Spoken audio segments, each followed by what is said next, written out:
So you won't take down lies or you will take down lies? I think it's just a pretty simple yes or no. Congresswoman, I'm not talking about spin. I'm talking about actual disinformation. In most cases.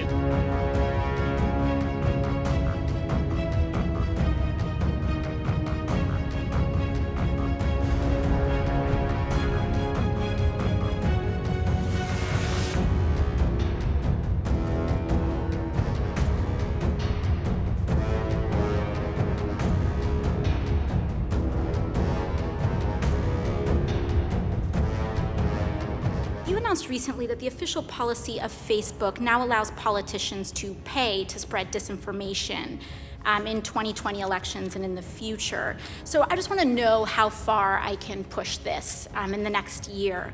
Under your policy, using census data as well, could I pay to target predominantly Black zip codes and advertise them the incorrect election date?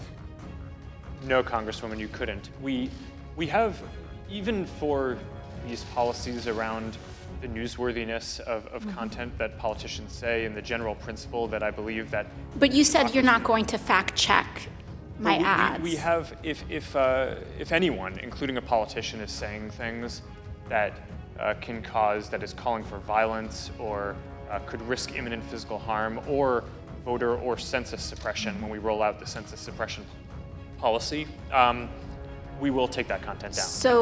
So you will, there is some threshold where you will fact check political advertisements. Is that what you're telling me? Well, Congresswoman, yes, for specific things like that, where there's imminent risk of harm. Could I run ads targeting Republicans in primaries saying that they voted for the Green New Deal? I mean, if you're not fact checking political advertisements, I'm just trying to understand the bounds here. What's fair game? I don't know the answer to that off the top of my head. You don't know if I'll be able to do that. I think probably.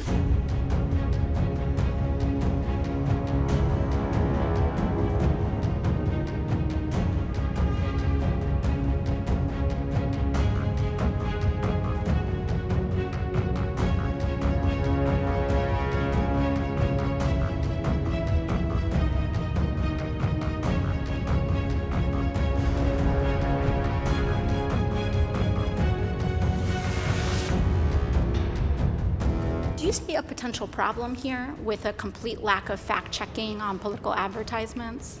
Well, Congresswoman, I think lying is bad, and I think if you were to run an ad that had a lie, that would be bad. That's different from it being, in our position, the right thing to do to prevent your constituents or people in an election from seeing that you had lied.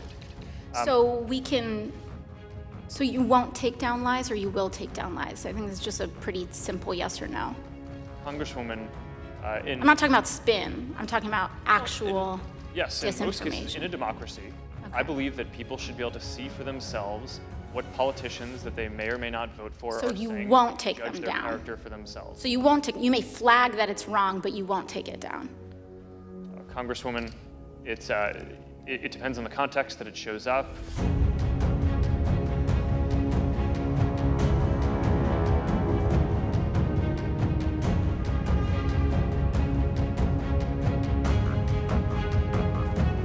One more question. In your ongoing dinner parties with far-right figures, some of who advance the conspiracy theory that white supremacy is a hoax, did you discuss so-called social media bias against conservatives, and do you believe there is a bias?